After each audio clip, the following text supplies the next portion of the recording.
no me gusta no me gusta llamarle protocolo, pero venimos trabajando en esta secuencia de la evaluación primaria. Tenemos que aprender a identificar, a evaluar y darle tratamiento por prioridades. Entonces vamos a hacer un recuento para que todos vayamos al mismo nivel. Recordemos que estamos en el bloque paciente crítico. Iniciamos una secuencia de abordaje que inicia desde el primer punto, que es mantener la calma. Recuerden que la secuencia del abordaje es inicial o principalmente mantener la calma. Después de mantener la calma, lo que sigue en esa secuencia de abordaje, el punto 2, es la evaluación de las 3S. Y cuando, y cuando estamos hablando de la evaluación de las 3S, estamos hablando eh, de la seguridad de la escena y de la situación.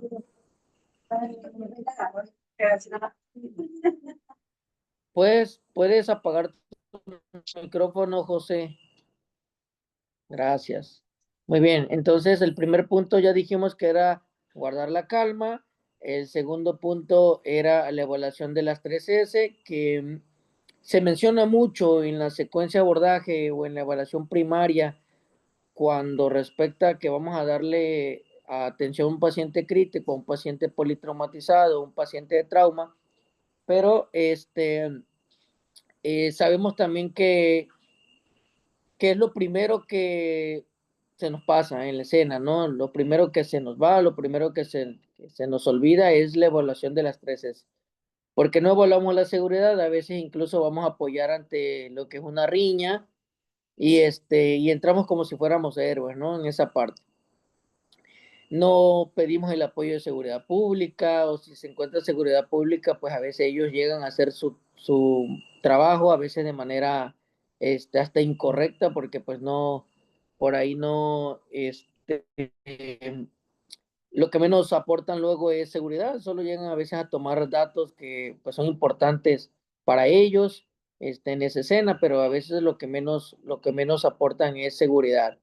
Entonces, en la evaluación de las 3S está que evaluemos la seguridad, que esté seguridad pública, sobre todo en eventos que son peligrosos, en escenas que pueden ponernos en riesgos, tiene que estar seguridad pública. Parte también de lo que es la seguridad. Recuerden que el equipo de protección personal, tanto como sus gogles, tanto como sus cubrebocas, tanto como sus guantes, son importantes a la hora de atender un paciente o un lesionado, independientemente si existen fluidos o no, tanto como sangre, por ejemplo, vómito o cualquier otro. Entonces, el equipo de protección personal lo debemos de mantener siempre. Cuando hablamos de la seguridad, estamos hablando de eso, de eliminar los riesgos, de que esté seguridad pública y tengamos nuestro equipo de protección personal. Lo que sigue es la evaluación de la escena, y en la evaluación de la escena es donde nosotros ya llegamos al lugar y tenemos que observar la cinemática o la física del trauma. Antes se le conocía como cinemática del trauma, ahorita ya se llama física del trauma. ¿Por qué? Porque pues están implicados, en este caso recuerden que cuando estamos hablando de física del trauma es porque cuando hay un accidente, se implican muchas fuerzas de energía. En estos casos podemos observar la primera, la segunda, la tercera ley de Newton y la ley de la conservación de la energía en un accidente. ¿Sale? Entonces nosotros tenemos que aprender a evaluar esa física del trauma que nos va a enseñar a nosotros o nos va a poder dar ciertos datos de las posibles lesiones que tenga la persona que venía viajando en ese vehículo. Sí, evaluar a través de la CIA, el Instituto Especializado en Primeros Auxilios, inventó prácticamente una mnemotecnia donde tenemos que evaluar la escena a través de la CIA. La CIA es algo súper sencillo que vamos a ver adelante, atrás, arriba, abajo, a un lado y al otro. Prácticamente ver a nuestro alrededor tratando de buscar o prevenir los riesgos, o si hay riesgo, tratar de eliminarlos, ¿sale? Este, Muy bien. Parte también de evaluación de la escena, recuerden que ahí podemos observar los mecanismos de lesiones que se dieron, tanto como de desaceleración, aceleración, hiperextensión, hiperflexión, lo que conocemos como el famoso efecto latigazo. Cuando una persona se impacta en un vehículo, recuerden que el cinturón de seguridad solamente restringe el tronco, por lo tanto el cuello siempre va a tener movimientos de rotación, de hiperextensión o de hiperflexión, y eso generan por lo general algún tipo de lesión e incluso la muerte. Vamos a observar física del trauma, mecanismo de lesiones, la impresión general del paciente. La impresión general del paciente, recuerden que esto lo vamos a hacer de manera objetiva. Si es una femenina, que está hablando, que no está hablando, que mueve los ojos, que tiene los ojos cerrados, no podemos decir que está muerto, que está inconsciente. De manera objetiva es cómo lo encontramos, en qué posición, en bipedestación, sedestación, en supina, en prono, decúbito lateral izquierdo, decúbito lateral derecho, cómo encontramos a ese paciente. Eso es la impresión general, la impresión que me está dando el lesionado con el solo hecho de que yo lo pueda observar, ¿sale? Y la situación, hablando de las 3S, que ya mencioné, seguridad, escena y ahorita de situación, aquí es donde nosotros pedimos ayuda adicional. Si, por ejemplo, el vehículo está agarrando fuego, pues tenemos que llamar a los bomberos o en este caso a protección civil. Esto ya depende mucho de ciertas regiones, ciertos estados o municipios. ¿Por qué? Porque algunos municipios responde algún sistema de bomberos que se encuentra en el lugar, o hay estados o municipios que incluso no hay bomberos, solamente protección civil responde a los llamados donde hay fuentes de ignición o donde hay incluso ya fuego o conato de incendio también. Entonces, tenemos que aprender también a saber cuáles son estas instituciones que nos pueden brindar o organizaciones que nos pueden brindar el apoyo en casos de necesitar ayuda adicional. Pedir a tránsito municipal, tránsito estatal también es parte de la ayuda adicional, sobre todo cuando estamos atendiendo en carretera. ¿Qué más? Eh, en situación también nosotros podemos verificar el número de pacientes. También es importante porque recuerden que a veces en una motocicleta andan 5 o 6 personas. Recuerden que aquí en Tabasco pues la gente es como que muy terca, es muy indisciplinada en su seguridad, entonces se andan 5 o 6 personas en lo que es las motocicletas, y a veces te reportan un derrapado de moto.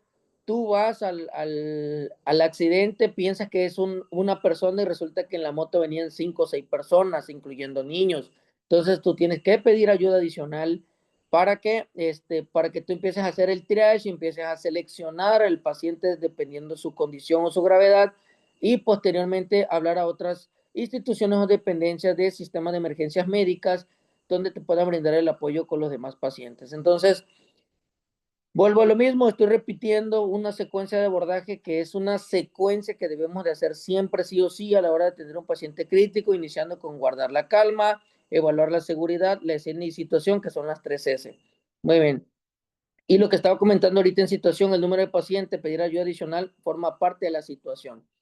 Muy bien, de ahí inicia otra parte que se llama la evaluación rápida y simultánea, que en esta evaluación es donde yo ya voy a tocar al paciente. En esta evaluación yo ya voy a tener la oportunidad de acercarme, de presentarme, de decir, disculpe amigo, mi nombre es Pablo, soy paramédico, me permites apoyarlo. Y ahí es donde voy a empezar evaluando el estado de conciencia a través de una mnemotecnia que se llama ABDI. Primero, verificar si se encuentra alerta, si no, prosigo a lo siguiente, que es la parte verbal, hacer un estímulo verbal. Pues prácticamente lo hago cuando me estoy presentando. Si no reacciona, le hago un estímulo doloroso. ¿Dónde hago el estímulo doloroso? A esta altura del trapecio, porque recuerden que ya no debemos de hacer estímulo doloroso, por ejemplo, en la parte del esternón, porque siempre nos están grabando. Ahorita en todos los accidentes la gente graba hasta lo que no debe. Y si nosotros llegamos enfrente y empezamos a hacer un estímulo doloroso de manera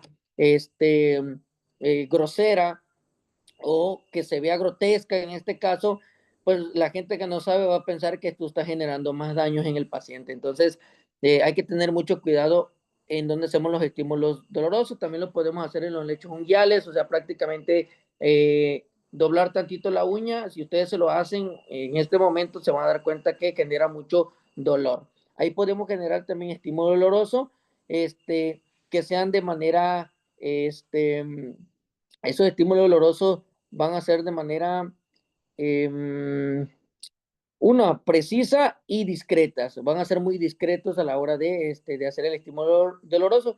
Y si no reacciona al estímulo doloroso, pues voy a verificar pulso y respiración para que yo pueda decidir si está inconsciente o está muerto, ya falleció en la escena.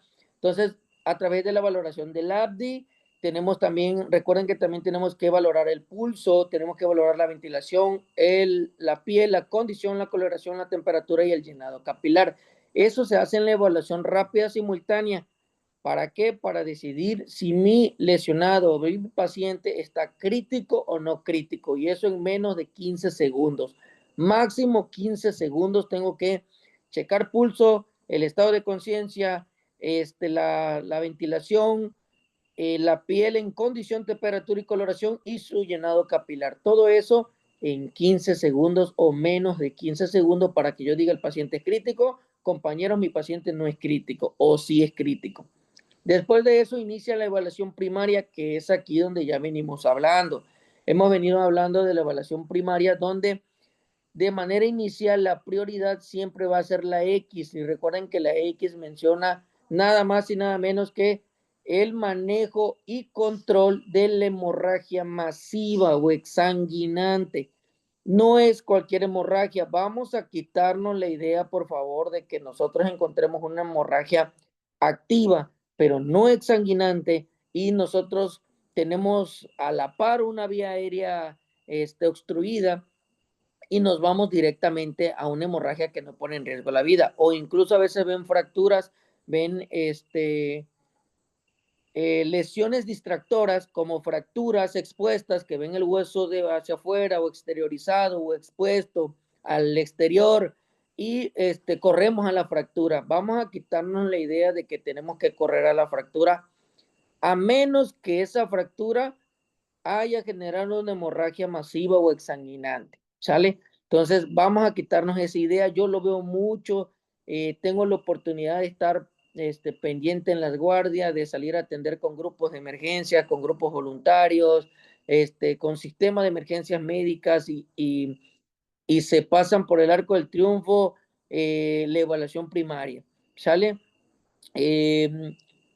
Se van directamente a la fractura cuando hay otras prioridades. Por eso el protocolo o la evaluación primaria X, A, B, C, D es por prioridades. Si yo no encuentro una hemorragia exsanguinante, me voy a la letra que sigue, que en este caso sería la letra A.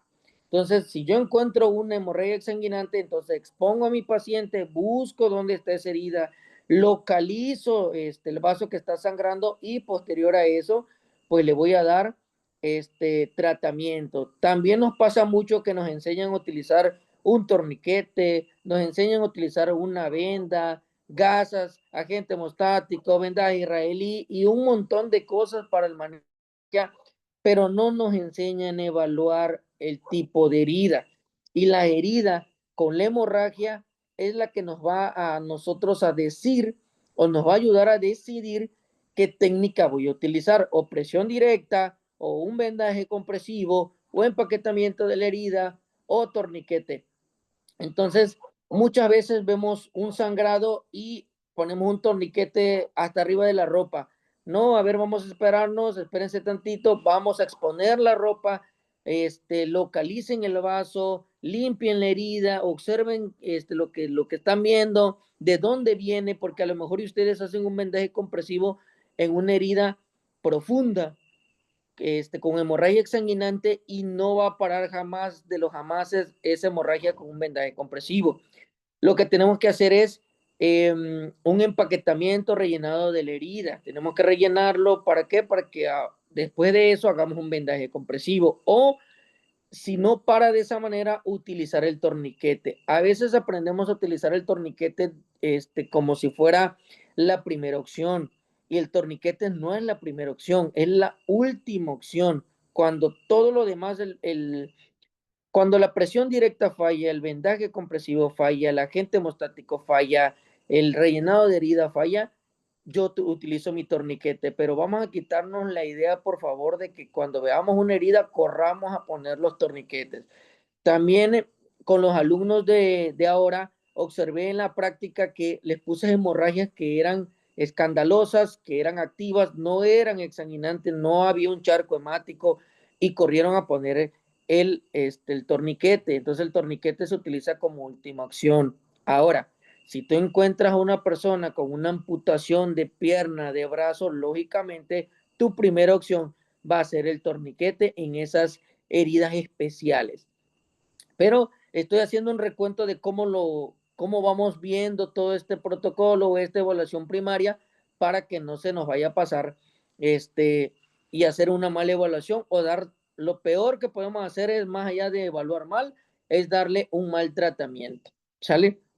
Después de que le damos tratamiento a la hemorragia exsanguinante, posterior a eso vamos a trabajar sobre la vía aérea. Y la vía aérea también caemos en una mala imagen de que la vía aérea que ya está hablando es porque ya está permeable. No, la vía aérea, el manejo de la vía aérea, según el PHTLS, novena y décima edición, dice que son dos cosas que tenemos que atender. La restricción del movimiento cervical, o sea que nosotros ante cinemática o físicas de alto impacto, nosotros tenemos que llegar y fijar cráneo. Lo primero que tenemos que hacer es fijar cráneo. Posterior a eso, empezar a utilizar un manejo de la vía aérea. ¿Cómo vamos a utilizar esos manejos de la vía aérea? Bueno, recuerden que existen métodos manuales, que en este caso es elevación frente mentón, y esa elevación frente mentón van a ser para los pacientes clínicos o que no se sospecha que hay lesión en columna, médula o cervicales. Y si yo sospecho, si el paciente está inconsciente, alcoholizado, no cargaba casco, derrapó su moto, no responde a ninguno de los estímulos más que el estímulo verbal, entonces yo no voy a hacer elevación frente mentón. Tengo que hacer tracción mandibular, que es simplemente traccionar, y si hay resistencia, entonces hago subluxación mandibular, que es prácticamente luxar los arcomandibulares y hacer que el maxilar inferior, o conocido como quijada, pues se desprenda o se caiga, ¿no? ¿Para qué? Para que esa estructura anatómica pueda venirse hacia abajo con el piso de la lengua o la base de la lengua que está pegada a la estructura del maxilar inferior y desobstruir una vía aérea de manera rápida, ¿sí? Si no funciona eso, o si yo necesito desocupar mis manos para darle tratamiento a otra cosa, entonces ya voy a utilizar los equipos o las técnicas mecánicas, que en este caso son las cánulas nasofaríngeas y las cánulas orofaríngeas. Y en dado caso de tener destrezas más específicas, ya puedes utilizar una mascarilla laringe, que es un equipo supraglótico, incluso hacer una intubación endotraqueal. Pero incluso el PHTLS te dice que tienes que ir de menor a mayor. Tienes que llegar en lo que tus compañeros buscan las cánulas, tú tienes que estar haciendo ya un manejo de la vía aérea, ya sea contracción mandibular en caso de pacientes de trauma o elevación frente mentón en casos de pacientes clínicos. En lo que buscan el dispositivo mecánico, tú ya estás controlando la vía aérea. Entonces es el manejo de la vía aérea, ya vimos X, ya vimos A, estuvimos viendo, si no mal recuerdo, la B, la clase pasada, pero solamente estuvimos viendo el tratamiento, porque ya habíamos tenido 2 o 3 clases también de lo que es la ventilación. Entonces, la B significa buena ventilación. ¿Qué significa eso? Vamos a utilizar una mnemotecnia que evalúa la buena ventilación, que se llama IPAP, que es inspeccionar, que es prácticamente observar y ver cómo ventila mi paciente, la expansión torácica de mi paciente, si hay usos de músculos accesorios como externocleidomastoideo, el escaleno, que son los músculos del cuello, o los músculos pectorales, los músculos intercostales, los músculos abdominales, los músculos, el principal músculo de la respiración, que es el diafragma. Entonces, si nosotros vemos el uso de los músculos accesorios, quiere decir que hay una disnea. hay una dificultad respiratoria y tengo que empezar a buscar la causa. Yo la observé, yo la vi, ya hice la primera letra de la mnemotecnia y ¡pap! La siguiente es una P que significa palpación. Si yo observo que está ventilando mal, yo voy a buscar la causa. Entonces voy a empezar a palpar desde clavícula, esternón, perdón, y las 24 pares de costilla. Pero cuando nosotros vamos a palpar, no es que vamos a estar haciendo una pelota de masa de pozol, porque a veces llegamos y andamos toqueteando. No, tenemos que sentir la estructura. Por eso es importante la anatomía y la fisiología. Por eso somos muy insistentes en la lectura con ustedes, porque la persona que no conoce la anatomía no sabe ni a dónde busca ni a dónde toca. Incluso también recuerden que si es una mujer y dentro de tu escuadra va una mujer, de preferencia que ya la evalúe. Si solamente son puros hombres, recuerden que tenemos que pedirle permiso, en este caso al lesionado, a la mujer. Si la mujer está inconsciente, entonces se le pide permiso al familiar. Si no hay un familiar, se le pide permiso a la autoridad competente que esté ahí. Oficial, voy a palpar el cuerpo del lesionado porque necesito buscar lesiones que puedan poner en riesgo la vida. Ok, adelante, pero alguien tiene que saber lo que tú estás haciendo y sobre todo si te están grabando. En las mujeres no es necesario que pongamos las manos en el seno ni que le estemos dando vuelta, eso es una grosería. Tenemos que palpar alrededor, ahí se sienten los, los arcos costales y ahí nos podíamos dar cuenta también si hay una deformidad, un hundimiento, un crépito, una posible fractura de esos arcos costales. Entonces, en la ventilación es IPAP, inspecciono, palpo, la P significa palpar, la A significa auscultar. ¿Dónde vamos a auscultar? Nosotros vamos a colocar el esteto, vamos a suponer que te dice el lesionado que del lado derecho le duele, entonces va a empezar del lado izquierdo. Empiezas del lado izquierdo porque la forma de auscultar siempre va a ser comparativa en ápices y en base. ¿Dónde se encuentran las ápices? Se encuentran en del segundo al tercer espacio intercostal, línea media clavicular. De aquí vamos a partir, vamos a poner nuestra campanita del esteto y vamos a escuchar los ruidos pulmonares. La idea es escuchar el murmullo alveolar, o sea, la entrada y la salida normal de oxígeno y aire hacia dentro de nuestros pulmones. Eso es lo que nosotros vamos a escuchar. Por eso es comparativa. Si aquí le duele y aquí no, entonces inicio aquí. Aquí escucho un ruido normal y me paso a la siguiente ápice. Lo mismo, segundo, tercer espacio intercostal, línea media clavicular, pongo el esteto y a lo mejor aquí escucho un ruido menor. Quiere decir que hay una hipoventilación, algo está pasando ahí, algo pasó, a lo mejor se lesionó una pleura, se lesionó un pulmón, hay un neumotórax simple, muchas condiciones que pueden existir ahí, una contusión pulmonar o lo que sea. Pero algo me está diciendo que yo no estoy escuchando el mismo ruido en las ápices, entonces tengo que irme también a las bases. ¿Dónde están las bases? Cuarto y quinto espacio intercostal, línea media axilar anterior, ¿sale? Y de manera comparativa, inicio en el izquierdo y termino en el derecho porque el paciente me dijo que le dolía el lado derecho y tengo que también buscar el murmullo alveolar, tengo que ver que exista entrada y salida de oxígeno de manera recurrente, normal y con dificultad respiratoria. Y lo último es la percusión, que la percusión es prácticamente poner nuestra mano en la caja torácica y golpear dos, pero en una escena, imagínense que en una escena escuchar los ruidos pulmonares con tu estetoscopio es difícil. Imagínate escuchar la matidez o el timpanismo, hipertimpanismo, buscando lesiones en la caja torácica. Imagínense que es difícil. Auscultando va a ser más difícil, escuchando, tratando de escuchar los sonidos de la percusión. Entonces el IPAC es eso: inspección, palpación, auscultación y inspección, perdón, eh, palpación, auscultación y percusión a lo último. Ese es el IPAP, la forma en la cual nosotros tenemos que evaluar la buena ventilación. Y ahí nosotros vamos en B, ¿sale? Y aquí es donde ya nosotros vamos a decidir qué dispositivo de oxigenoterapia vamos a utilizar. Si es una punta nasal, si es una mascarilla simple, si es una mascarilla facial con reservorio y si es una bolsa válvula mascarilla, BBM o también conocida como AMBU. Obviamente conectada a su fuente de oxígeno, porque se supone que si nosotros ya vamos a ser paramédicos, ya no podemos estarle jugando al chingón, no podemos estar ventilando nada más con pura BBM si no está conectada a la fuente de oxígeno, sobre todo si estamos en guardia. Si estás en un grupo de emergencia o pasa una emergencia cerca de tu casa y tienes tu botiquín, pues es válido que atiendas con lo que tienes. Pero si estás en guardia y estás en una ambulancia, no puedes estar improvisando. Ya ahorita el PHTLS es muy estricto en esa parte.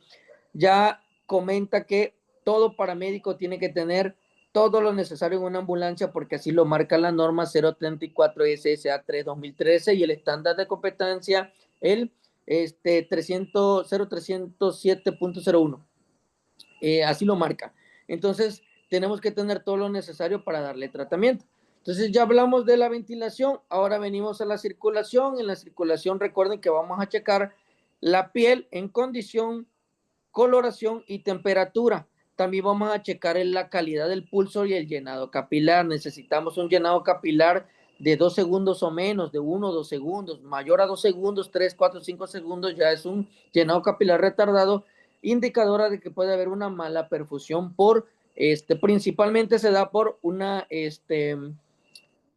hemorragia interna o externa. Y también por ciertos tipos de shock, por ejemplo, shock distributivos, shock obstructivos, como shock cardiogénico, shock anafiláctico y o shock séptico, que hay una mala distribución de la perfusión y vamos a encontrar un llenado capilar probablemente retardado. Entonces, tenemos que checar en circulación todo esto, pulso, piel, en coloración, condición y temperatura, y aquí ya vamos a decidir si vamos a hacer un acceso intravenoso en nuestro paciente, si lo vamos a canalizar, pero no lo hacemos en la escena, lo hacemos en la ambulancia, pero se decide en la escena.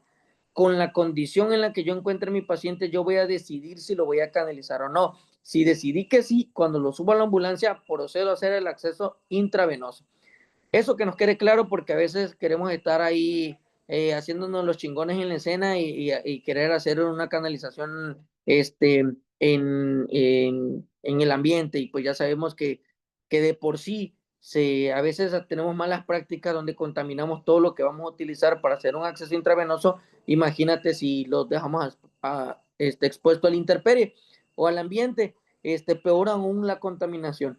Y incluso en las ambulancias eh, que se supone que las ambulancias están estéril o que están limpias, se corre el riesgo de contaminación, imagínate en la parte de afuera. Entonces hay que tener cuidado en esa parte. Entonces ya hablamos de la secuencia de abordaje en guardar la calma, evaluación de las 3 S, seguridad, escena y situación, evaluación rápida simultánea, ya tocamos al paciente, iniciamos también, después de eso decidimos si el paciente es crítico o no crítico. Si es crítico, buscamos por qué y nos vamos por las prioridades. X, ya dijimos que es X, manejo de la hemorragia exsanguinante o hemorragia masiva. A, manejo de la vía aérea con el manejo de la restricción del movimiento cervical, o sea, fijar cráneo, ponerle su collarín, si en dado caso lo requiere, de acuerdo a los criterios Nexus y Canadian y el programa del PHTLS, vamos a decidir si le ponemos collarín o no. Posterior a eso, evaluamos la buena ventilación, ya lo comenté, el IPAN, inspección, palpación, auscultación y percusión. En la C, piel, llenado capilar y pulso, lo tenemos que checar. Y en la D, vamos a checar el déficit neurológico, vamos a evaluar el déficit neurológico. ¿Y cómo lo hacemos? A través de una evaluación, que esta evaluación es el santo Cristo de los paramédicos, porque siempre se andan confundiendo y cuando llegan a la clínica o al hospital y le dicen cuánto tiene de Glasgow, parece que la Virgen los está hablando, porque no la practican, no la saben, no saben evaluar los puntajes, no saben que de 3 a 8 es un traumatismo craneoencefálico grave, no saben que de 9 a 12 es un traumatismo craneoencefálico moderado, no saben que de 3 a 15 es leve, no saben evaluar la función motora, no saben evaluar la respuesta verbal, no saben evaluar la respuesta ocular. no saben evaluar ninguno de estos 3 rubros, no saben ni cuánto significa, cuánto puntaje tiene. Entonces es importante que nos aprendamos la escala de Coma de Glasgow, nos aprendamos también la evaluación de Cincinnati, porque no siempre el paciente va a tener un traumatismo craneoencefálico, puede presentar un ictus. Antes se conocía como evento cerebrovascular, después se le llamó accidente cerebrovascular, ACV, antes era EBC, luego ACV, y ahorita lo manejan como ictus, que es lo mismo prácticamente. Estamos hablando de un accidente cerebrovascular, pero ya la gente le dice, bueno, ya la ciencia de la salud lo llama ictus, ya sea isquémico o ya sea hemorrágico, de los dos tipos que puede presentar un lesionado. A veces puede ir en una moto y te pueden decir que de repente se desmayó, se cayó y lo vas a encontrar con fracturas y otras lesiones, pero el padecimiento inicial pudo haber sido un ictus. Y eso es lo que nosotros tenemos que evaluar. Tenemos que evaluar a través de la escala de Cincinnati o también podemos evaluar a través de una escala que se llama PRISA, que prácticamente es lo mismo, pero tienen algunos rubros de diferencia. Tenemos que evaluar las pupilas en el déficit neurológico también. Tenemos que, en el déficit neurológico, tenemos que evaluar los criterios Nexus y Canadian, flujograma de PH-TLS para poder descartar una lesión médula vertebral, como lo maneja el PH-TLS, poder descartar un déficit neurológico por lesión en médula o columna, porque también hay déficit neurológico por lesión en médula o columna, no tan solo por lesiones de trauma de cráneo o encéfalo, ¿sí? También hay déficit neurológico por esto que mencioné anteriormente. Y ahorita vamos a hablar de lo que es el manejo de la evaluación de la E, que en la E estamos hablando de la exposición y del ambiente, ¿sale? Y ahí entra una evaluación, bueno, a mí me gusta meter la evaluación ahí, una evaluación que se llama evaluación cefalocaudal, porque muchas literaturas te van a manejar esta exploración física o evaluación cefalocaudal, te la van a manejar en lo que es la ambulancia como una evaluación secundaria, pero hay muchas lesiones, por ejemplo, fracturas cerradas, laceraciones, punciones, edemas o muchas condiciones más que no vas a encontrar a simple vista. Entonces tiene que hacer una evaluación cefalocaudal y donde tú vas tocando empiezas a sentir deformidades, hundimientos, crépitos. Entonces ya ahí puedes sospechar de lesión y expones y ya que tú te das cuenta que el paciente no tiene ningún tipo de lesión que ponga en riesgo su vida, entonces decides cómo lo vas a levantar o cómo lo vas a inmovilizar o cómo lo vas a mover. Ahí es donde vamos a decidir si utilizamos tabla marina, si utilizamos tabla rígida o si solamente le decimos que se levante y se coloque en la camilla el mismo paciente. Pero si nosotros no hacemos una evaluación cefalocaudal, vamos a suponer que no la hacemos y la hacemos en evaluación secundaria y cuando esté allá arriba en la ambulancia el paciente está inconsciente y empieza a estar tocando, palpando todo el cuerpo, empieza a encontrar hasta fractura de fémur y tú dices, híjole, y lo movilicé para ese lado. Probablemente ya le causé una lesión mayor, si no había una hemorragia interna, puede hasta romper o lacerar la arteria femoral. Entonces la evaluación cefalocaudal me gusta meterla aquí porque es una evaluación súper rápida, es prácticamente tocar o evaluar o palpar de cabeza a los pies, es eso. Y de ahí decidir cómo lo voy a levantar y cómo lo voy a mover, ¿sale? Entonces es lo que vamos a ver el día de hoy, la evaluación de la E. Muy bien. ¿Quién me ayuda leyendo la evaluación cefalocaudal? La evaluación cefalocaudal es un método sistémico de exploración física que se realiza de cabeza a pies, comenzando por la cabeza y avanzando hacia las extremidades inferiores, con el objetivo de evaluar psico preciso. Tiene una técnica fundamental en el ámbito prescriptivo.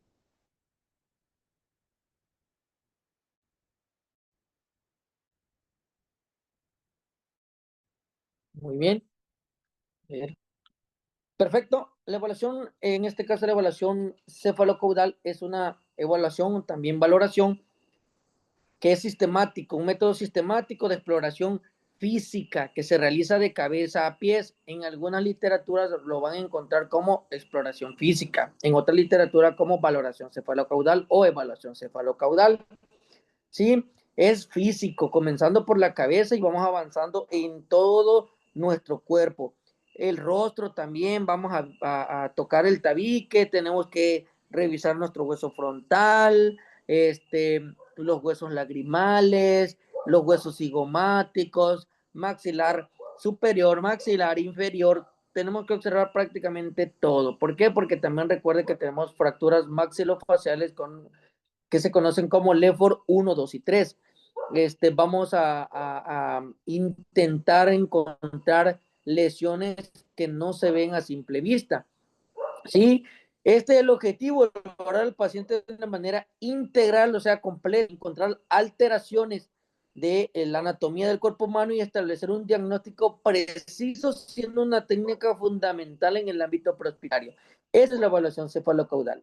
Ya por allí quiero creer que el domingo que nos veamos para los alumnos de Comalcalco, ustedes ya van a tener la competencia para poder darles soporte vital básico en este caso a un paciente crítico. Cuando hablo soporte vital básico no estoy hablando del BLS, de dar RCP ni esas cosas, sino darle soporte vital a un paciente de trauma. ¿Sale? Entonces probablemente ya le podamos poner un paciente ya de lo más crítico para que ustedes ya empiecen a trabajar su secuencia de abordaje desde la calma hasta la evaluación de la exposición, que es la evaluación de la E. ¿Sale? ¿Tienen alguna duda hasta aquí? ¿Alguien?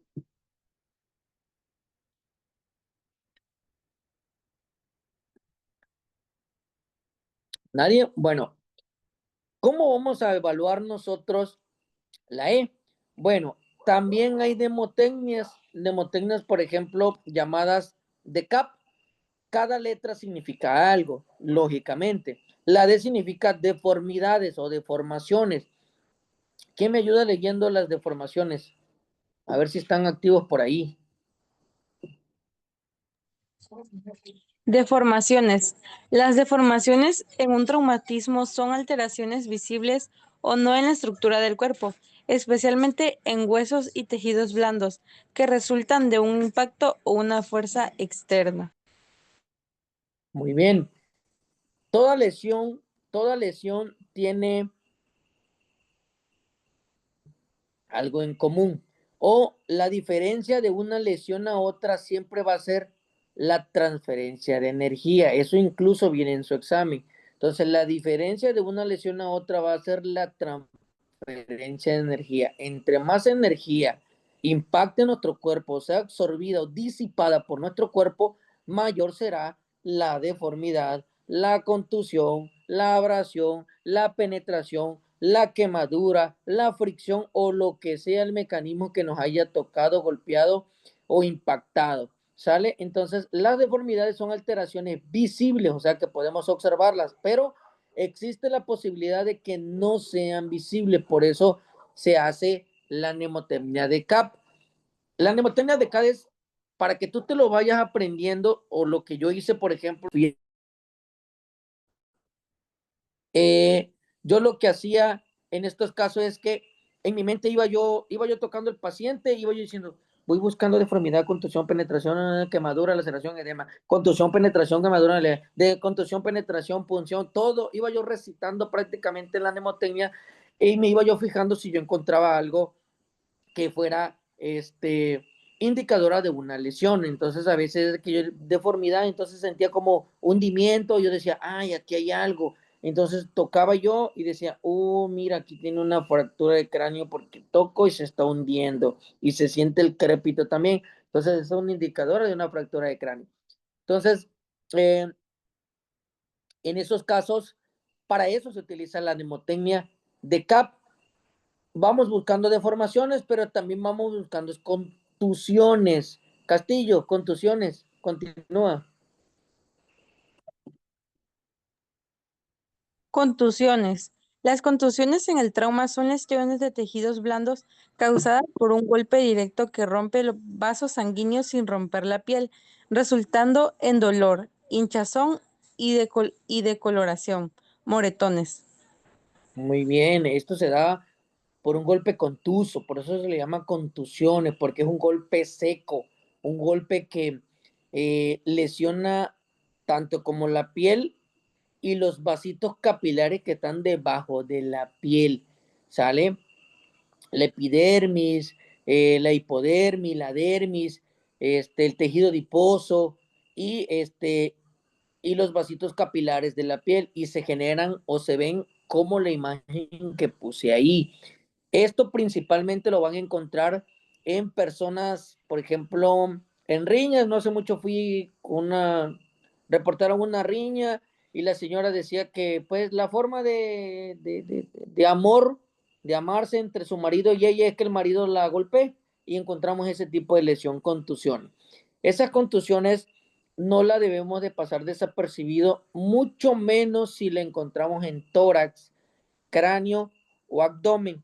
Si nosotros encontramos en estas cavidades contusiones de este tipo, tenemos que evaluar a fondo las lesiones que pueden estar de manera silenciosa o interna. Por ejemplo, en cráneo, ¿cómo nos vamos a dar cuenta? Bueno, en cráneo nos vamos a dar cuenta por pupilas, nos vamos a dar cuenta por un bajo puntaje de la escala de coma de Glasgow, porque nos sale alterada la escala de Cincinnati, porque nos sale alterada la escala de Prisa. Así nos podemos dar cuenta cuando hay una lesión que no tan solo se ven contusiones, sino que hay algo detrás de ese cráneo, de esa contusión en ese cráneo. En el tórax, ¿cómo nos podemos dar cuenta? Porque vamos a auscultar, y en el momento de que queramos escuchar los ruidos pulmonares, probablemente escuchemos estridores, estertores, ausencia del ruido respiratorio, quiere decir que el pulmón esté colapsado, o o hipoventilado, que apenas y se escuche. Entonces, así podemos nosotros también poder, eh, poder evaluar un tórax que presenta una contusión. Podemos también palpar para ver si hay hipersensibilidad al tacto, podemos sentir, palpar y sentir a ver si no hay un crépito que estén fracturadas las costillas, y en el abdomen pues haciendo ligera presión en el abdomen, palpando para ver si el abdomen está distendido, si hay signos de Gray Tuner, signos de Cullen, que pueden estar hablando de un derrame peritoneal, en este caso una hemorragia peritoneal. Entonces vamos a continuar con la mnemotecnia de CAP. La D es de deformaciones, la C es de contusiones, la A son de abrasiones. ¿Quién me apoya leyendo abrasiones?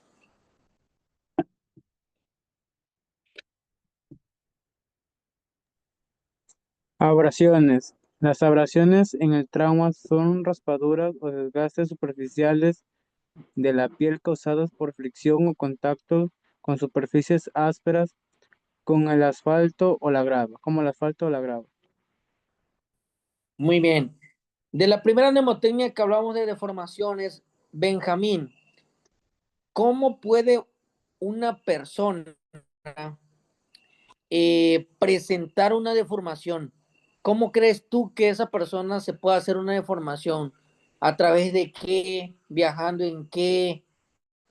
¿Haciendo qué tipo de trabajo? ¿Cómo se puede esa deformación? Por ejemplo, en un brazo. Pues en un brazo, diría yo, como en un accidente de moto, ¿no? Se podría. Ok, O un accidente de moto. sí, podría ser. ¿Y en qué más? Pues también en un accidente automovilístico, ¿no? Porque pues también como, como pues nada más el cinturón solamente cubre la parte del tronco, el brazo también podría presentar eso, una deformación. Ok, muy bien. Naranjo, la pregunta que hice fue cómo una persona se puede generar una deformación en su cuerpo. Ya por ahí Benjamín decía que a través de un cinemática de trauma de derrape de moto, que se puede impactar por ahí con cualquier objeto que puede causar una deformación. Muy bien. Eh, una contusión ¿cómo se puede dar una contusión, Naranjo? Ya que preguntas.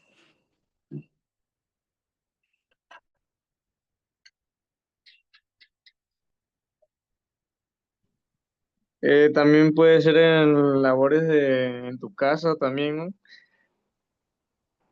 Ya puede ser ¿De qué manera? una caída, ya puede ser una caída, que no sé, estás trapeando, te resbala y te caes, te golpeas. Puede que te hagas una contusión, ya sea pues, en alguna de las extremidades. Muy bien. Muy bien, a través de una riña también, en una riña familiar donde pues agarran palos, donde agarran piedras, pueden generar contusiones también, en, en los deportes, en el en el voleibol también son estas lesiones como contusiones. Muy bien, las abrasiones, Cristian, ¿cómo consideres que se pueda dar una abrasión? ¿Cómo me puedo generar yo una abrasión? Pues como más que nada, yo diría que como decía hasta nuestro compañero Benjamín, un derrape de moto, si no lleva protección, como mismo dice ahí, son con asfalto, que es la carretera, se puede raspar, o con la grava, o hasta en una bicicleta o caminando, cuando Muy uno tal vez se bien, tropieza y se raspa. muy bien. Las abrasiones, o también conocidas como dermoabrasiones, pues son estas lesiones que se dan por la ruptura de los vasos capilares y de la primera capa de la piel que generan este tipo de lesión que vemos en la imagen. Por lo general se dan cuando hay un derrape de moto, pues ya ve que a veces nos gusta hasta ir en sport en las motocicletas y sale un perro o pierdes el control y tu cuerpo se va friccionando contra la carretera. Por lo general nos hacemos este tipo de lesiones, este tipo de abrasiones o que la gente coloquialmente le llama raspones, pero su nombre clínico médico se le llama abrasiones o dermoabrasiones. Las dos terminologías son correctas. La terminología que no es correcta es llamarle raspones, porque pues no se le llama raspones, ¿sale? Bien, penetraciones. ¿Quién lee esa parte? Penetraciones. Se trata de una lesión causada por un objeto afilado que atraviesa la piel y entra en el cuerpo, como una puñalada o una herida de bala.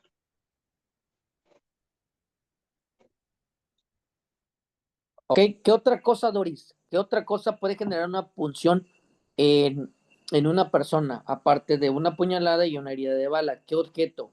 ¿Con qué podemos Eh, generar una punción, una Podría penetración? ser, di- podría ser un clavo. Perfecto, muy bien, igual, un clavo, ¿qué más? También igual podría podría ser una ser, varilla. Una varilla, muy bien. ¿Qué más? y podría ser igual un palo. Igual, ¿no? Muy bien. Se necesitaría mucha mala suerte y mucha energía para incrustarse un palo, pero sí es correcto. También puede ser un lapicero, también puede ser un desarmador, también puede ser un cuchillo, muchas cosas que pueden generar una lesión llamada penetración. Muy bien, entonces aquí terminamos, en este caso el DECAP, deformidades, contusiones, abrasiones y penetraciones. Es lo que vamos a ir buscando desde la cabeza hasta los pies. Recuerden que tenemos que desde la parte anterior hasta la parte trasera, que es la parte posterior. Si empiezo en cabeza, desde la parte posterior me voy hacia la parte anterior y luego hacia la parte posterior del cuello y hacia la parte anterior del cuello. Si me empiezo en hombros y extremidades, voy a hacer lo mismo. Tengo que hacer lo mismo. Posterior y anterior, buscando deformidades, contusiones, abrasiones, penetraciones y lo demás que vamos a ver más adelante. ¿Qué me ayuda con la mnemotecnia BLS? Mnemotecnias BLS. B. Quemadura. Lesión tisular causada por calor, radiación, electricidad, sustancias químicas o frío extremo. Muy bien. En un derrape de moto se puede uno generar alguna quemadura. Sí, Sí. ¿Con qué? Con el escape de la moto. Con También el por la Muy bien. Con el escape de la moto principal. También puede ser por la carretera, también te hace lo que es quemadura. fricción. Muy bien. Adelante, Luis. Exacto, exacto. Con algún líquido inflamable. Sí, sí puede ser la gasolina, incluso la exposición tardada al sol. Vamos a suponer que eran las 2 de la tarde, derrapaste en tu moto, ibas en Sport, quedas a mitad de carretera, quedas inconsciente y tardas 20 minutos en llegar a la escena, vas a encontrar quemaduras por el pavimento, quemaduras que pueden ser por el escape, puede agarrar fuego la moto y también quemarte a través de la gasolina y mucho más. Entonces, sí se pueden generar también quemaduras en estos casos. Laceración, Castillo.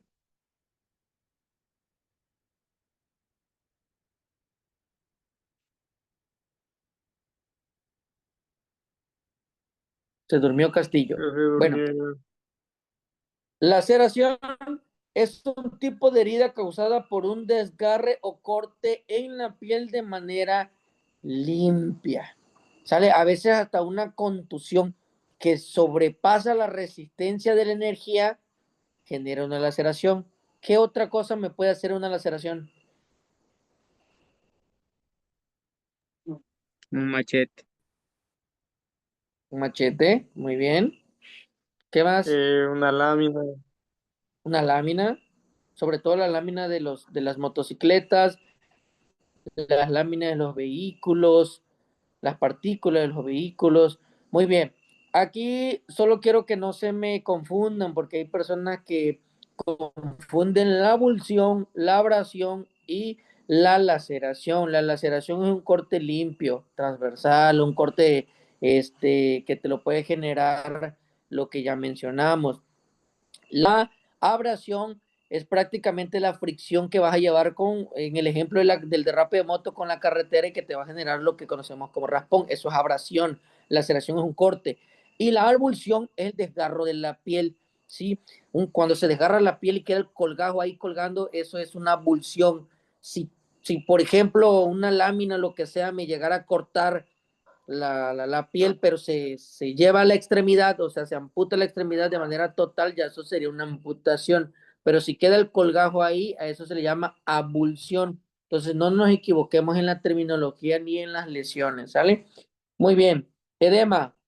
Lee edema, Naranjo. Se manifiesta como una hinchazón de los tejidos blandos debido a la acumulación del líquido. Muy bien.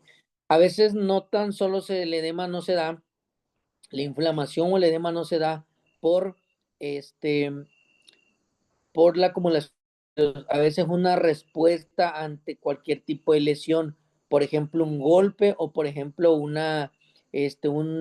esguince, eh, vamos a encontrar un edema. ¿Por qué? Porque es la respuesta la respuesta del cuerpo ante el dolor que genera una inflamación, se genera una inflamación como respuesta a la lesión o al golpe. Esto también lo vamos a encontrar en cualquier parte del cuerpo, por eso tenemos que hacer la evaluación cefalocaudal de cabeza a pies. Muy bien. Entonces, esta mnemotecnia se llama BLS. ¿Por qué la B? Porque en inglés quemadura significa burn, L de laceración y edema en inglés no recuerdo, pero también es, su inicial es con S. Entonces, por eso se llama, la mnemotecnia se llama BLS, ¿sale? Que es para recordar quemadura, laceración y edema. Ya vimos DECAP, deformidad, contusión, abrasión, penetración, y ahorita estamos viendo BLS, quemadura, laceración y edema, ¿sale? La mnemotecnia TIC, ¿quién me ayuda? Diana. Qué bueno que ya estás con nosotros. Mnemotecnia TIC. T. Sensibilidad al tacto. Capacidad del cuerpo para recibir estímulos físicos como la presión, al tacto ligero y la textura de los objetos a través de receptores especializados en la piel. Muy bien. La sensibilidad al tacto es un indicador de que hay una posible lesión, incluso una característica de una posible fractura. Esta sensibilidad al tacto, cuando tú estás palpando y el paciente, si está inconsciente, vas a generar un estímulo doloroso tú también de manera inconsciente. O sea, la persona, vamos a suponer que lesionada está inconsciente y tú sin querer estás generando palpación porque estás haciendo tu evaluación cefalocaudal, vas a hacer un estímulo doloroso. Y si ves que donde estás tocando el paciente reacciona, el paciente inconsciente reacciona, entonces tú tienes que sospechar de que hay una lesión ahí, tienes que exponer, romper esa ropa, o si la puedes quitar, levantar sin romperla, porque también a veces nos acostumbramos a romper. Yo tuve un alumno que me decía, yo tengo hasta 3 tijeras, profe, porque cómo me gusta romper pantalón. Parece ser que en mi otra vida yo fui costurera. Y yo dije, bueno, qué raro, pero tenemos que evitar en esta parte de estar cortando la ropa a lo loco, ¿sí? Sin una justificación. Ahora, si yo encuentro hemorragia, hay un charco de sangre, está empapada en este caso la ropa de mi paciente, pues lógico sí voy a exponer. Pero voy a tratar de no estar rompiendo todo el pantalón. Siempre veo que cuando van a revisar, por ejemplo, la rótula de la rodilla, rompen todo y el paciente nunca dijo que tenía,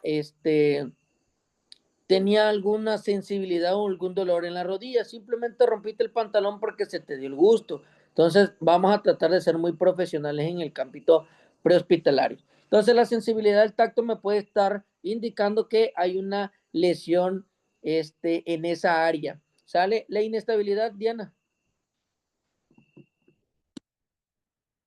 Se refiere a la inestabilidad mecánica o de movimiento que resulta de una lesión traumática en el cuerpo. Muy bien. La inestabilidad se refiere bueno, sí, a la instabilidad mecánica de movimiento que resulta de una lesión traumática en el cuerpo. Pasa mucho, por ejemplo, en pelvis. Cuando tú estás evaluando la pelvis y estás palpando, empiezas a ver una inestabilidad en ese sistema, en ese tejido óseo, ¿sí? En los huesos de la pelvis, que es un indicador de una posible fractura de pelvis. Y esto lo vas a encontrar en todos los lugares donde nosotros tengamos tejido óseo. Va a haber una inestabilidad en la fractura. O por ejemplo, bueno, me tocó ver unas ambulancias, estaban atendiendo a un lesionado, yo en moto, yo pasé por ahí, ya lo estaban levantando, ya estaban haciendo las movilizaciones, pero en la parte de su pie no, no evaluaron, entonces el muchacho estaba alcoholizado y le dijeron que él solito se parara en un pie y se pasara a la camilla. Entonces en el momento que levantó la otra pierna, él la quiso poner para pararse y se evidenció la fractura porque se fue el pie hacia un lado.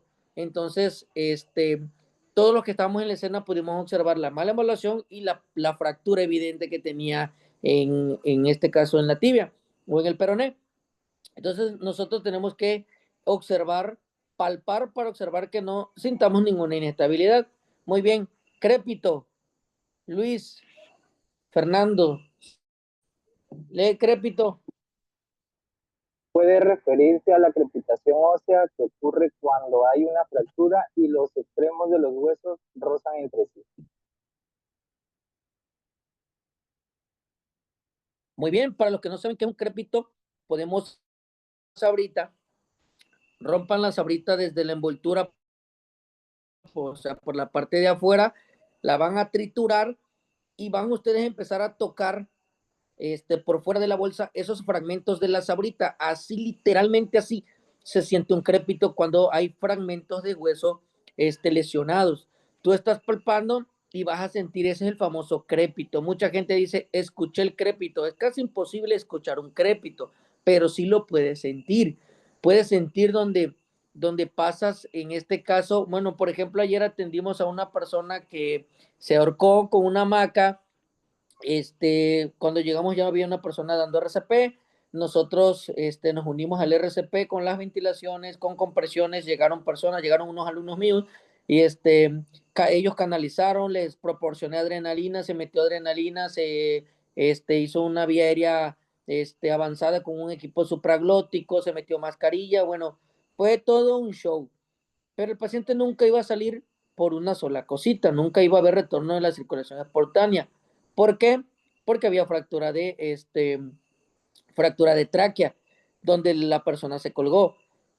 Lo que hicimos nosotros es hacer toda la secuencia desde soporte vital básico a intentar hacer soporte vital avanzado. ¿Por qué? Porque en primera había muchas familias y por respeto a ellas, ¿no? A veces no es llegar y decir, saber que no va a salir del paro, pero no solo llegar y decir, ¿sabes qué? Pues señora, pues ya, no, ya llegué, pero pues ya está muerto, ¿no? Entonces, se hace lo que se puede para que la gente vea que tenemos las competencias y las capacidades y también porque viéndolo del lado bueno nos sirve para practicar cuando un paciente sí tenga la posibilidad de salir. Entonces, este paciente que no tenía la posibilidad de salir, aún así se le dio RCP, se le dio ventilaciones, se le metió adrenalina, 2 dosis de adrenalina, y incluso su corazón trabajó durante 30-35 segundos y volvió a caer en paro. ¿Por qué? Por la lesión que tenía en tráquea. Pero en estos casos, yo me pude dar cuenta por el crépito. Me di cuenta del crépito por la fractura del cartílago de la tráquea. Entonces, para saber qué es el crépito, lo podemos hacer así. Con una sabrita, le damos ahí, la trituramos, tocamos la bolsita por fuera y vamos a sentir esos fragmentos y se siente, en este caso, el crépito. Muy bien. Parte también de lo que es el manejo de la E. Cuando está hablando del ambiente, tenemos que tenemos que ser muy cuidadosos en el ambiente. Por eso es importante, no sé si han observado las hojas FRAP, los formatos de registro de atención prehospitalaria, que te marcan si el día es nublado, soleado, lluvioso, de día, de noche. ¿Por qué? Porque los factores ambientales son muy importantes a la hora de atender a un paciente crítico. Puede haber un paciente que se accidentó en un día soleado, pero cayó en un charco de agua y tiene una hemorragia masiva o exsanguinante y perdió demasiada temperatura, ya está en hipotermia. Entonces, nosotros tenemos que sacarlo del lugar, moverlo del lugar y posterior a eso, pues darle tratamiento a la hipotermia, en este caso con mantas térmicas, quitarle la ropa, lo vamos a ver más adelantito, aquí están en las diapositivas, pero tenemos que dar un buen manejo de la hipotermia, porque recordemos que un paciente que está frío va a tener una mala perfusión, va a empezar a presentar coagulopatía y después acidosis metabólica. Y eso se traduce en la tríada de la muerte, que prácticamente, aunque siga vivo, la persona va a tener una muerte sistémica o sistemática después, o una muerte tardía. Sí, a los 4 o 5 días, pues ya te van a avisar que falleció en el hospital, ¿no? ¿Por qué? Porque la persona estaba llena de ácido, ¿no? Tiene acidosis metabólica en su metabolismo. Entonces, tenemos que ser muy cuidadosos con el manejo de la hipotermia.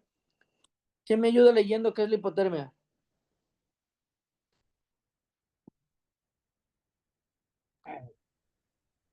La hipotermia es una emergencia médica en la que la temperatura corporal desciende peligrosamente por debajo de los 35 grados Celsius a 95 grados Fahrenheit. Muy bien. Síntomas de hipotermia: hablar muy despacio o balbucear, respiración lenta y superficial, torpeza o falta de coordinación, escalofríos, desorientación o pérdida de memoria, somnoliento o muy poca energía, pérdida del conocimiento, pulso débil. Esos son los síntomas que nosotros vamos a poder encontrar en el paciente y que evidentemente si tú tocas la piel se va a encontrar frío, ¿sale? En bebés podemos encontrar incluso piel color rojo brillante, pero fría. Entonces hay que tener mucho cuidado porque los bebés tienen una pérdida de la temperatura de manera drástica. Son el rayo McQueen, perdiendo temperatura. Entonces, siempre hay que tenerlos bien abrigaditos a los bebés. Y los bebés que presentan algún tipo de shock hipovolémico o hemorrágico descompensado, pues tenemos que cuidar muchísimo la temperatura. En este caso, taparlos bien. Para eso también nosotros utilizamos las mantas térmicas para darle tratamiento a eso. ¿Cuál es el manejo de la hipotermia? 1. Alejar a la persona del frío, o en este caso, si es un derrapado de moto que cayó entre agua, pues moverlo de ahí. O lo que nos pasó una vez en Villahermosa, que un vendecoco lo asaltaron, le dieron un balazo en lo que es la parte del cuello, le salió, se llevó las piezas dentales, le salió por la mejilla derecha, pero rompió la arteria carotidia y ese día estaba lloviendo. Entonces, lo primero que hicimos es observar la lesión que tenía y prácticamente el X, A, B, C, D, todo eso nos los saltamos porque estaba lloviendo, y lo subimos directamente a la camilla, y en la ambulancia lo que hicimos es quitar la ropa. En lo que uno quitaba la ropa, el otro paraba la hemorragia, el otro estaba listando el oxígeno, y cuando ya resolvimos X, A, B, empezamos a canalizar, a meter líquidos y a estar evaluando su déficit neurológico, ¿sale? Y en este caso, en la E, lo que nosotros hicimos fue, 1, apagar el clima de la ambulancia. Importantísimo eso. Apagamos el clima de la ambulancia. A pesar de que estaba lloviendo, había un calor infernal. Eso favorecía al paciente para su pérdida en este caso, de calor. Muy bien, entonces tenemos que alejar a la persona del frío, moverla a un lugar seco y cálido si es posible, protegerlo del viento y de la humedad. Aquí no tenemos problema en la ambulancia porque la ambulancia es cerrada, pero por el amor de Dios apaguemos el clima. Eso es pensamiento crítico, eso es profesionalismo. He visto gente que lleva a lesionados con shock hipovolémico descompensados, con hemorragias masivas y porque tienen calor, porque no quieren pasar calor, o porque se les olvida, no apagan el clima. Entonces tenemos que cuidar todos esos aspectos en un paciente, ¿sale? Protegerlo del viento y la humedad. Si no podemos moverla, protegerlo por lo menos del viento y del suelo frío. Ponerlo sobre un cartón o lo que sea, en dado caso que no estoy en la ambulancia, pero se accidentó cerca de mi casa y yo ya sé que la hipotermia es malísima para la perfusión del cuerpo, de nuestros sistemas, del sistema circulatorio, del sistema respiratorio también, es malísimo para eso. Entonces yo busco la manera de mover el paciente a un lugar seco y cálido, o si no, por lo menos taparlo. 3, si el paciente está mojado, por lógica hay que quitarle la ropa mojada. En las ambulancias a veces se lleva, o por lo general, no a veces, se debe de llevar, pero digo a veces porque muchas, en este caso, muchos sistemas de emergencias médicas solo llevan una camilla, no llevan ni oxígeno, no llevan nada, no llevan sábanas, por ejemplo, para traslados, no llevan ni sábanas térmicas, no llevan nada, y hay que tener cuidado con eso. Por lo menos quitar la ropa mojada y reemplazar la ropa mojada por prendas secas y cálidas. En este caso, sí tenemos mantas, por ejemplo, o sábanas que son para traslados. Por lo menos con esa podemos secar al paciente y luego ponerle una manta térmica. Sí, aplicar calor progresivamente, usar, por ejemplo, mantas cálidas, o en este caso mantas térmicas secas, que son como de aluminio, no sé si la conocen, pero son como de aluminio, y puedes usar incluso compresas tibias. Yo, por ejemplo, en mi botiquín, que son frías, y unas compresas que son calientes. Esas compresas las mueves, las apretas duro, y una genera frío y una genera calor. Entonces eso es importante también para empezar a recuperar la temperatura del paciente crítico. Entonces, este es el manejo de la hipotermia de manera rápida.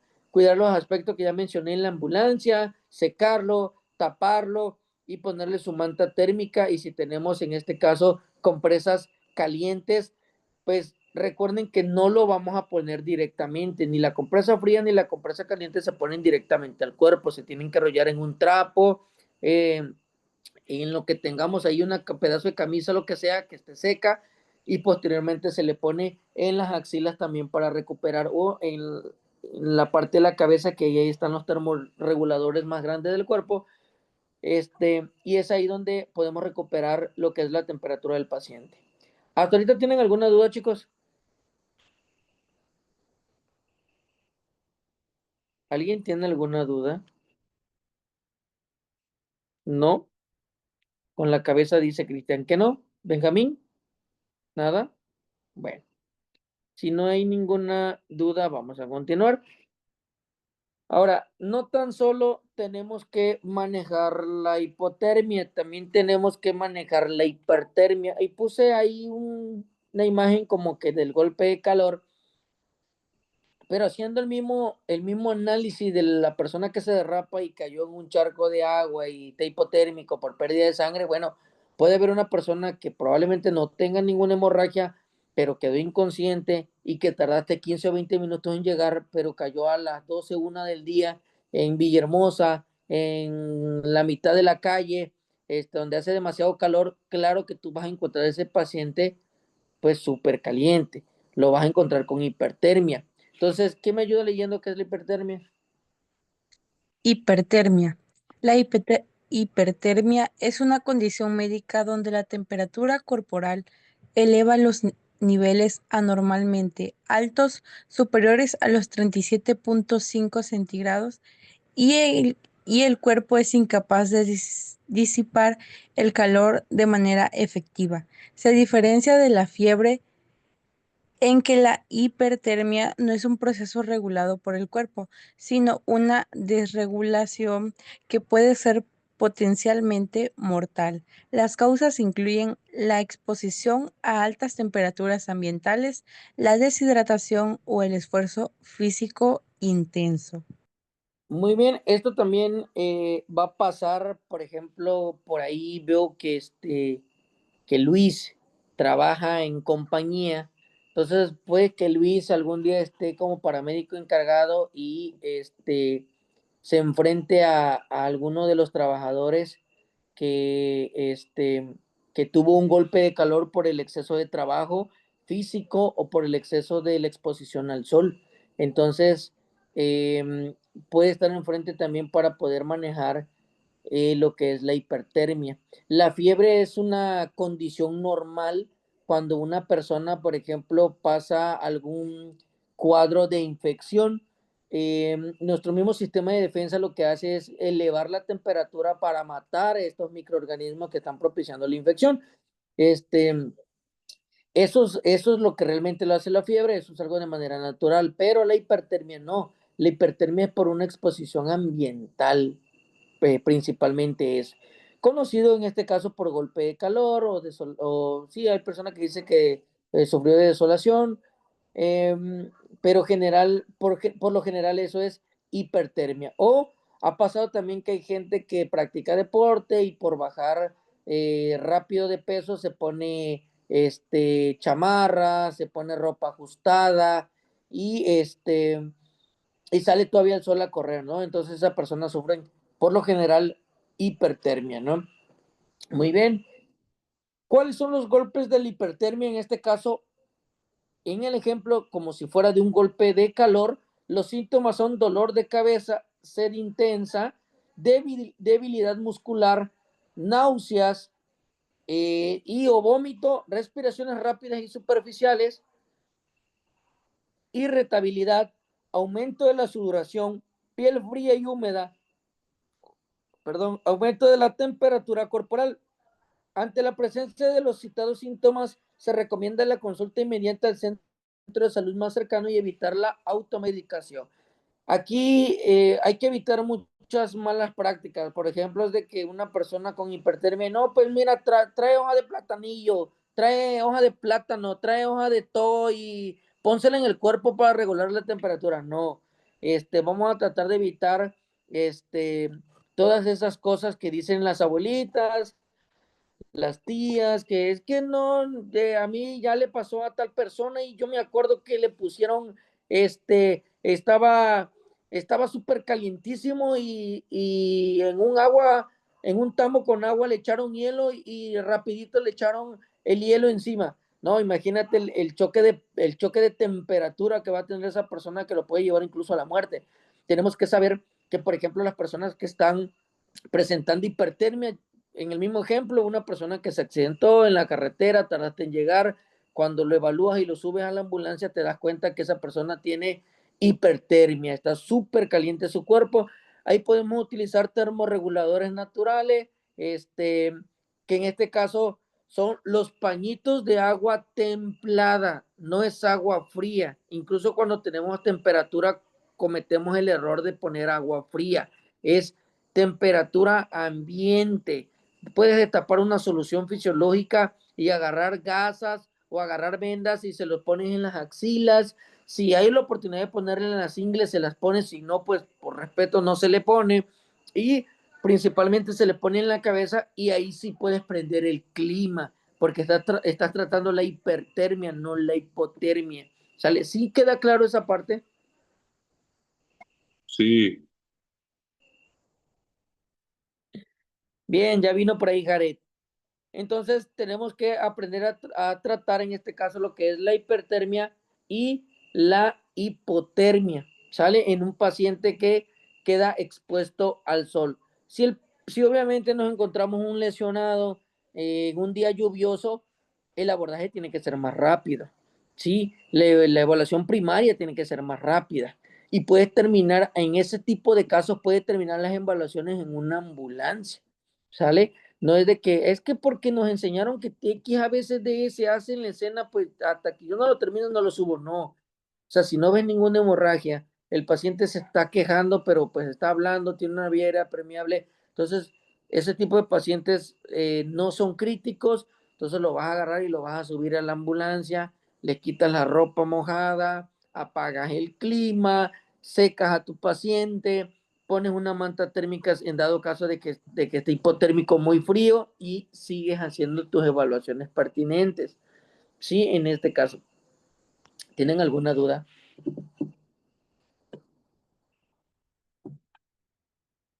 No. Bien. Con las preguntas entonces.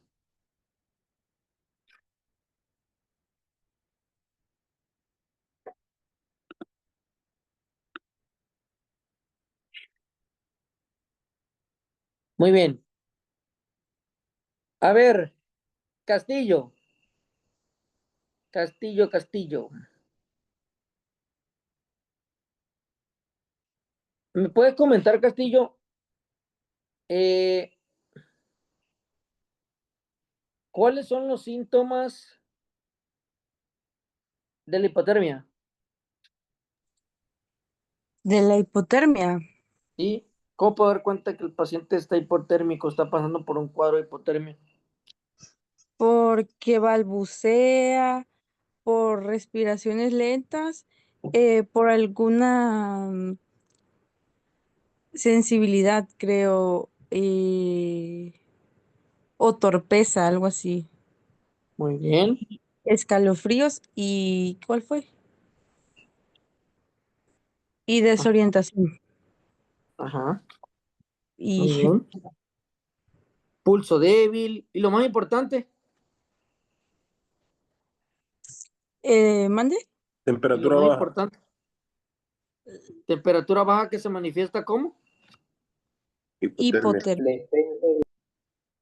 Sí, con hipotermia lógicamente, pero ¿cómo te das cuenta de eso? Aparte de la sintomatología que ya mencionaste.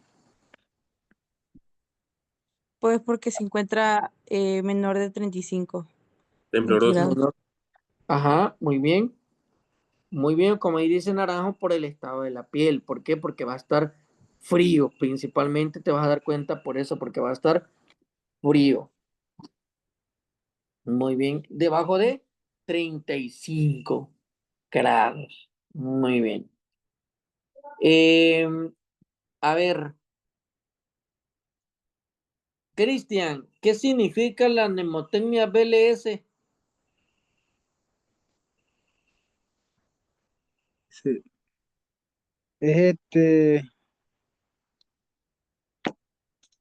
La B, creo que es quemadura, laceración y la última era edema. Muy bien. Quemadura, laceración y edema. Muy bien. La mnemotecnia TIC, Benjamín, ¿qué significa?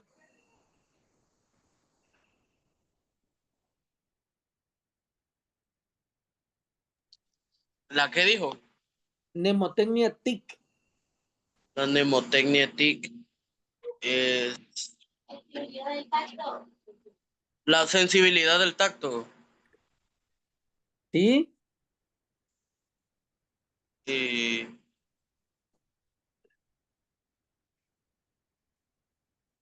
sensibilidad del tacto. Ajá. Hasta acá se escucha que te la están soplando.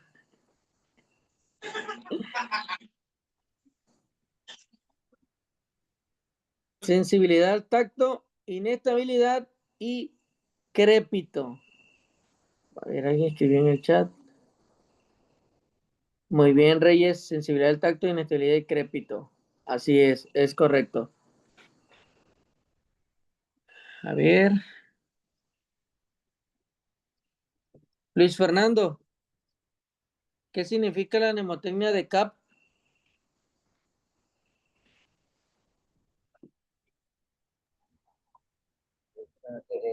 CAP, Sí, de CAP. a ver, deformidades, Deformidad confusiones, abrasiones, funciones y y penetraciones. laceraciones. Ajá, fue lo que... Laceraciones no, pero sí deformidades, contusiones, abrasiones, penetraciones o punciones. Eso significa la mnemotecnia de CAP. Muy bien. Oh, A ver, ¿qué significa la evaluación o qué es la evaluación cefalocaudal Estrada o Doris García? Cualquiera de los dos.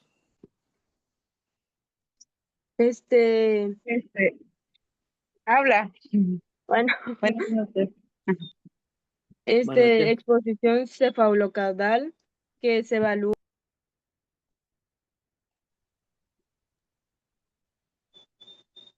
Ajá. ¿Quién de las dos? Es cuando se evalúa al paciente de cabeza a pie, por si tiene alguna fractura o si tiene algún edema. Muy bien. Okay. Ajá. Ok. La valoración cefalocaudal es un método sistemático, recuerden, ¿sí?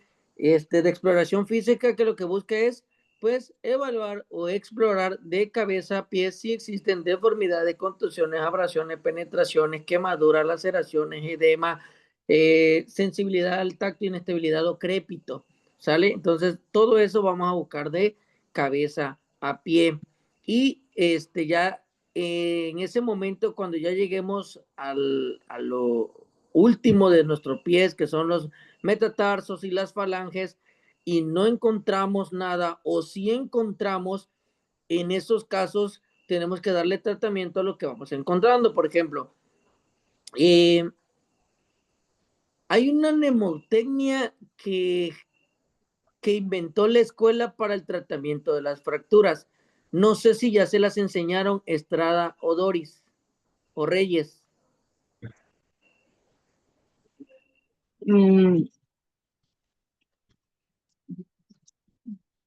Una mnemotecnia para la inmovilización y tratamiento de las fracturas.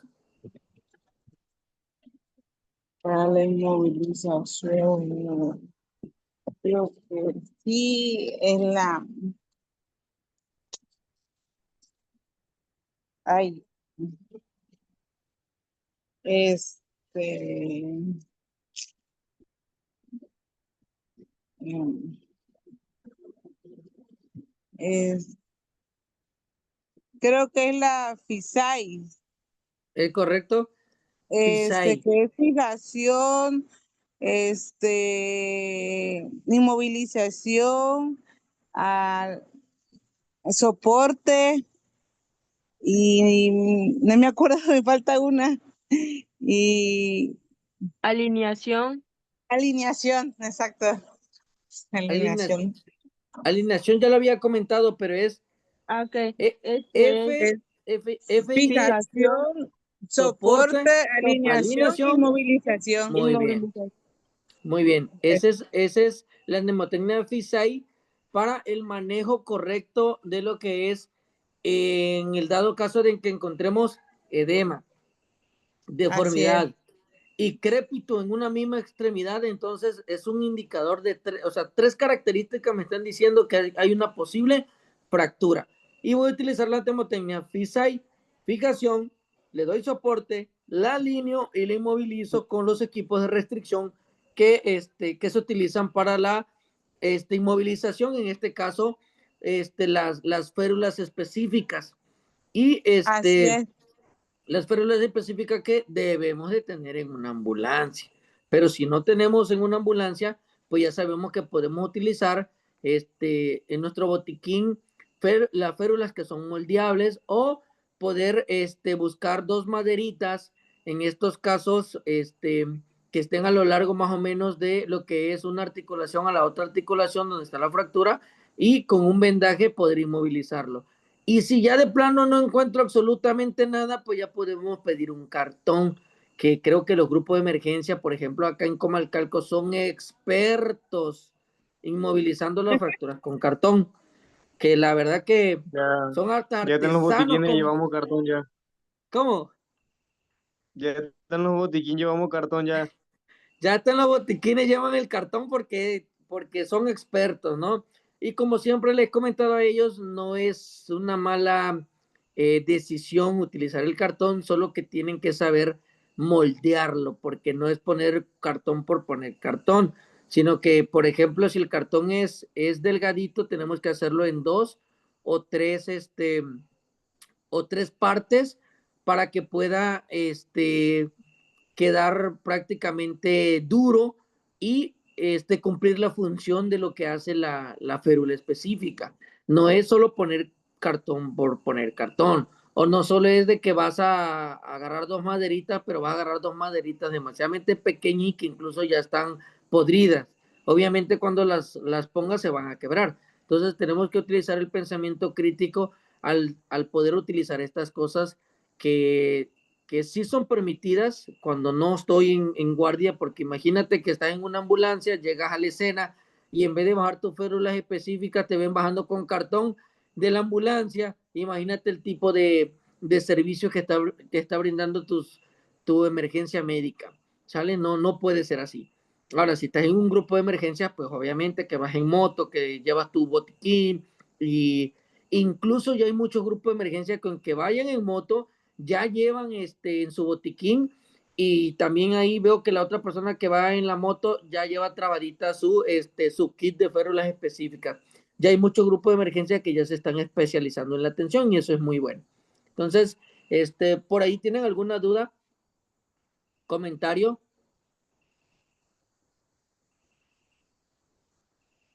Todo bien, todo bien. Ok, muy bien, la valoración entonces tiene que ser de cabeza a pies, iniciando cabeza, cara, ojos, oído, nariz, boca, garganta, cuello, tórax, pulmones, corazón, abdomen, riñones, a la altura de los riñones. Obviamente no vamos a meter la mano a tocar el riñón, aparato genital, recto, extremidades y espalda. Recuerden que lo que nosotros debemos de hacer en pelvis es hacer la famosa síntesis de pubis. Nosotros no debemos bajo ninguna circunstancia tocar los genitales de ninguna persona, aunque sea mi vecino, aunque sea mi amigo, el que sea accidentado. Siempre tenemos que guardar la privacidad, la compostura y el respeto hacia el paciente. ¿Sale? Muy bien. No sé si por ahí la LIC va a dar alguna noticia o algo. Antes de que se cierre la sesión, o si alguien tiene una duda, recuerden que las dudas me las tienen que hacer saber con confianza, ¿sale? No me gusta que se queden con dudas, no tengan pena, pregunten, aunque ustedes piensen y digan, no, pues es que ay, esa pregunta es muy obvia, pero no la entiendo, pues adelante, no es nada malo que pregunten, para eso estamos, aprovechen el espacio de la clase virtual, porque cuando ustedes vean la clase grabada no va a haber quien les resuelva las dudas.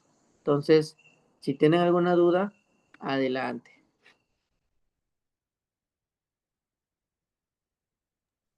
Disculpe, buenas noches.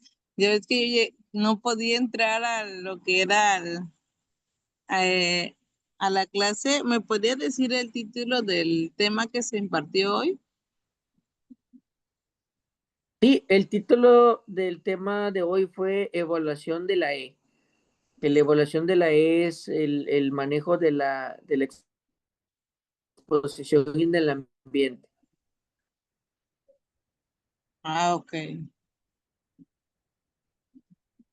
Y ahí en la misma clase metimos lo que es la evaluación cefalocaudal, que es la evaluación de prácticamente la exploración física de cabeza y pies, buscando lesiones que ponen en riesgo la vida y que minimizan posibles lesiones mayores.